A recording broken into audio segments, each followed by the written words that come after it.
चले वतन की ओर डाल के प्रेम की डोर। हम चले वतन की ओर डाल के प्रेम की डोर। बाबा खींच रहा है आज सहज ही अपनी ओर। ஓம் சாந்தி. அவ்யக்தவாணி 14/3/1982 பாப் தாதா மூலமாக பாரதம் மற்றும் வெளிநாடுகளின் செய்தி. இன்று பாப் தாதா குழந்தைகளுடன் வலம் வரச் சென்றிருந்தார். பாப் தாதாவிற்கு முழு உலகையும் சுற்றி வருவதற்கு எவ்வளவு நேரம் எடுத்திருக்கும்? எவ்வளவு நேரத்தில் விரும்புகின்றாரோ அவ்வளவு நேரத்தில் சுற்றி வர முடியும். விஸ்தாரத்தில் செய்தாலும் சரி அல்லது சாரத்தில் செய்தாலும் சரி அவரால் முடியும். இன்று இரட்டை வெளிநாட்டினரை சந்திக்கும் நாள் இல்லையா? எனவே சுற்றி வந்த செய்திகளை கூறுகின்றோம். வெளிநாட்டில் என்ன பார்த்தோம் மற்றும் பாரதத்தில் என்ன பார்த்தோம்? சிறிது காலத்திற்கு முன்பு வெளிநாட்டின் விசேஷத்தின் அலை பாரதத்தில் வந்தது. அது என்ன? எப்படி வெளிநாட்டில் அல்பகால சுகத்தின் சாதனங்களின் மகிழ்வில் எப்பொழுதும் மகிழ்ச்சியாக இருந்தார்கள், அதே போல பாரதவாசிகளும் வெளிநாட்டு சுகத்தின் சாதனங்களை அதிகமாக தங்களுடைய காரியத்தில் ஈடுபடுத்தினார்கள். வெளிநாட்டு சாதனங்கள் மூலமாக அல்பகால சுகத்தில் மகிழ்ச்சியாக இருக்கும் அனுபவத்தை அதிகமாக செய்தார்கள். இப்பொழுதும் செய்து கொண்டிருக்கிறார்கள். பாரதவாசிகள் அல்பகால சாதனங்களை காப்பி செய்த காரணத்தால் தங்களுடைய உண்மையான சக்தியை இழந்து விட்டார்கள். ஆன்மீகத்திலிருந்து ஒதுங்கிவிட்டார்கள். மேலும் வெளிநாட்டு சுகத்தின் சாதனங்களின் ஆதாரத்தை எடுத்து கொண்டார்கள். மேலும் வெளிநாட்டினர் என்ன செய்தார்கள்? புத்திசாலித்தனமான காரியம் செய்தார்கள். பாரதத்தின் உண்மையான ஆன்மீக சக்தி அவர்களை வெளிநாட்டில் கவர்ந்து இழுத்தது. இதன் விளைவாக ஒவ்வொரு பெயர் பெற்ற ஆன்மீக சக்தி உள்ளவர்களிடம் மற்றும் குருமார்களிடம் வெளிநாடுகளில் பின்பற்றி நடப்பவர்களை அதிகமாக பார்க்க முடியும். வெளிநாட்டு ஆத்மாக்கள் போலியான சாதனங்களை விட்டுவிட்டு உண்மையின் பக்கம், ஆன்மீகத்தின் பக்கம் அதிகமாக கவர்ந்து இழுக்கப்பட்டார்கள். மேலும் பாரதவாசிகள் போலியான சாதனங்களில் மகிழ்வாக இருந்து விட்டார்கள். தன்னுடைய பொருளை விட்டுவிட்டு மாற்றான் பொருளின் பின்னால் சென்று கொண்டிருக்கிறார்கள். மேலும் வெளிநாட்டு ஆத்மாக்கள் உண்மையானதை தேடுவதிலும் பகுத்தறிந்து அடைவதிலும் அதிக ஆர்வம் உள்ளவர்களாக இருக்கின்றார்கள். அப்படியின்று பாப்தாதா பாரதம் மற்றும் வெளிநாடுகளை சுற்றி வலம் வந்து கொண்டிருந்தார். அந்த வலம் வருகையில் பாரதவாசிகள் என்ன செய்து கொண்டிருக்கிறார்கள் மற்றும் வெளிநாட்டினர் என்ன செய்து கொண்டிருக்கிறார்கள் என்பதை பார்த்தார்.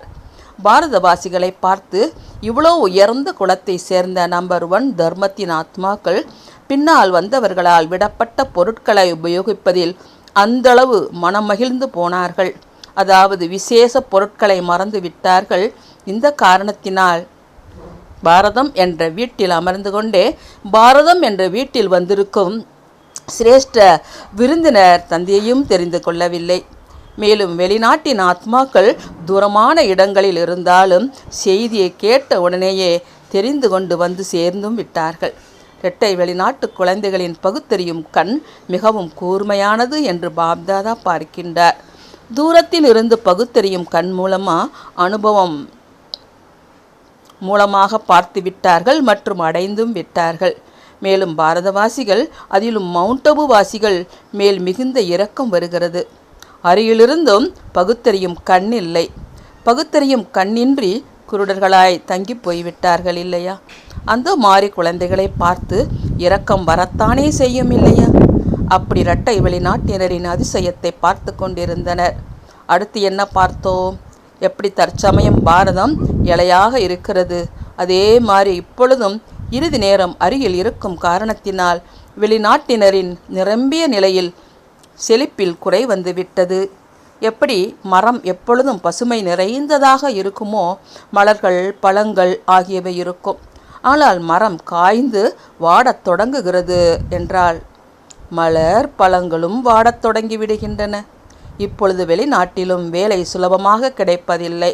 முன்பு வெளிநாட்டில் இம்மாதிரியான பிரச்சனை இருந்ததாக கேள்விப்பட்டீர்களா? இதுவும் சுகத்தின் சாதனம். மேலும் அமைதி என்ற மலர் வாடி காய்ந்து கொண்டிருக்கின்றன என்பதின் அடையாளம்.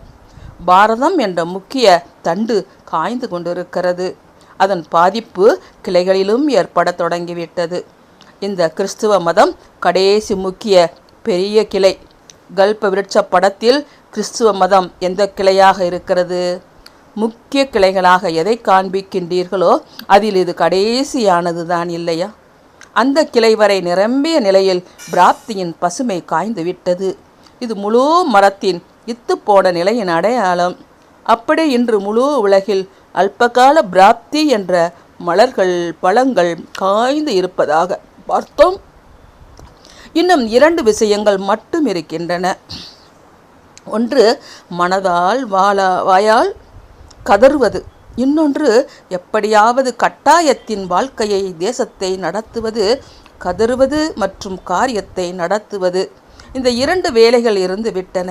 மிகவும் குஷியாக வாழ்க்கையை நடத்துவது என்பது முடிவடைந்து விட்டது. எப்படியாவது நடத்த வேண்டும் என்ற நிலை ஆகிவிட்டது. வெளிநாட்டிலும் இந்த மாதிரியான நிலை உருவாகிவிட்டது. ஆக இது எதன் அடையாளம்? கட்டாயத்தில் எதுவரை நடத்த முடியும்? இப்பொழுது கதறிக்கொண்டிருக்கிறார்கள். அந்த மாதிரி உலகிற்கு என்ன செய்ய வேண்டும்?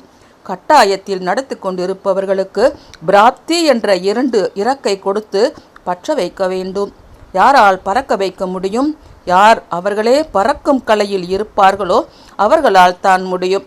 அப்படி நீங்கள் பறக்கும் கலையில் இருக்கின்றீர்களா? பறக்கும் கலை மற்றும் ஏறும் கலை. நீங்கள் எந்த கலையில் இருக்கின்றீர்கள்? ஏறும் கலை கூட இல்லை. இப்பொழுது பறக்கும் கலை வேண்டும். எதுவரை வந்து சேர்ந்திருக்கின்றீர்கள்? இரட்டை வழி நாட்டினர் என்ன நினைக்கின்றீர்கள்?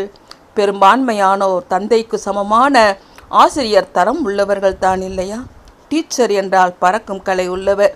அந்த மாதிரியே தான் இருக்கிறீர்கள் இல்லையா? நல்லது. இன்றோ சுற்றி வந்த செய்தி மட்டும் கூறினோம்.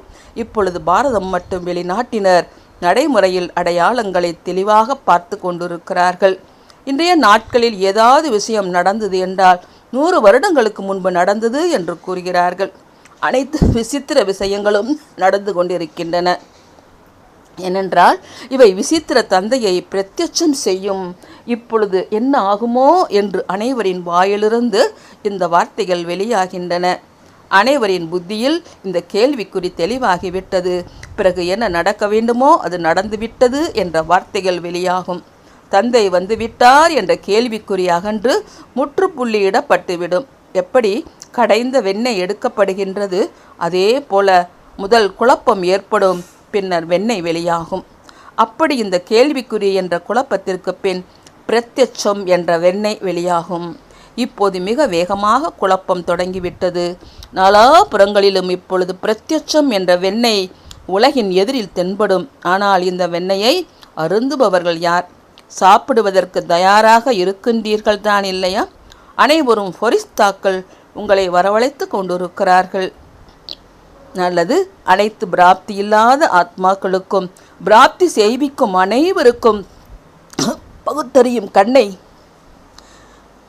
தானமாக கொடுக்கும் மகாதானிகளுக்கு அனைவருக்கும் திருப்தியின் வரதானம் கொடுக்கும் வரமளிக்கும் திருப்தியான ஆத்மாக்களுக்கு எப்பொழுதும் தன்னுடைய பிராப்தியின் இறக்கைகள் மூலமாக மற்ற ஆத்மாக்களை பறக்க வைக்கும் எப்பொழுதும் பறக்கும் கலை உள்ள எப்பொழுதும் தன் மூலமாக தந்தையை வெளிப்படுத்தக்கூடிய உலகின் எதிரில் வெளிப்படக்கூடிய சிரேஷ்ட ஆத்மாக்களுக்கு பாப் தாதாவின் அன்பு நினைவுகள் மற்றும் நமஸ்காரம்.